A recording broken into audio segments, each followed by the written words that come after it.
a screw in my tire, so I'm going to show how to plug it. You're going to need one of these cheapo tire kits. You can get them at like Kmart. I think even Harbor Freight has them for like $5. It's basically got this round file and then a really big needle looking thing, and a couple of these strips here. So the first thing you want to do is, like if it's a screw, usually you can just take a screwdriver and thread it out of there. If it's a nail, pull it out. So I got the screw out, so you can see there's where the hole is. So after that, you're going to want to take the file and then jam it into the hole there and kind of widen it out a bit so that the plugs will fit. So it's going to be kind of hard at first to get it through, but after that just keep filing it a little bit. Okay, so this was a really small hole, so that file did not want to go in there.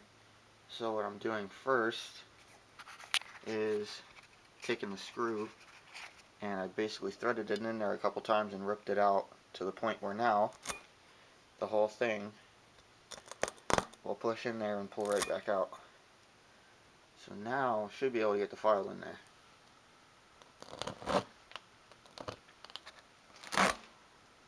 So you just want to keep filing it out a little bit until it's pretty easy to do, and then we'll move on to putting the plug in there. Okay, now you can see the hole's pretty big. So now we can fit a plug through there. So here's the plugs. They've got the adhesive on them, so they're pretty sticky. And you're going to want to take the needle and thread this through there, and you want to get it halfway through. So these are pretty elastic, so you can just flatten it and kind of stuff it through there. So I'll do that real quick. Okay, so once you got this in the needle, you just want to push it into the hole there. This is going to fold over like that as it goes in, and then you want to put it in about 2/3 of the way and then rip it out. You want to pull it straight out, you don't want to twist it, and this will release. There's a little notch in there, so that'll release the plug, and then just trim it off. So I'll show it when I get the plug in there. Okay, so the plug's going in there. It's definitely a two-handed operation, but I just want to push it down until it's about 2/3. So I got a little bit to go, and then we will pull this out and cut it off. Okay, I got the plug in there. Once you get it 2/3 through, you just basically grab onto it and yank it as hard as you can straight out, and the needle pops right out.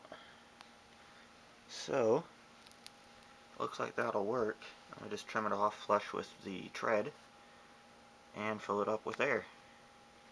So this adhesive stuff, when it heats up, it really starts sticking. So once you put it on the car and drive it a little bit, it'll really seal in there. Okay, I got the plug trimmed off. I just used a regular pair of side cutters, like these ones. That cuts right through them. And I got the tire filled up with air. It's got like 32 pounds in it. Now if you really want to be sure, you can spray it with some soapy water, and that will tell you if it's leaking. If you see reoccurring bubbles, and I don't see any reoccurring bubbles, so I think we're good.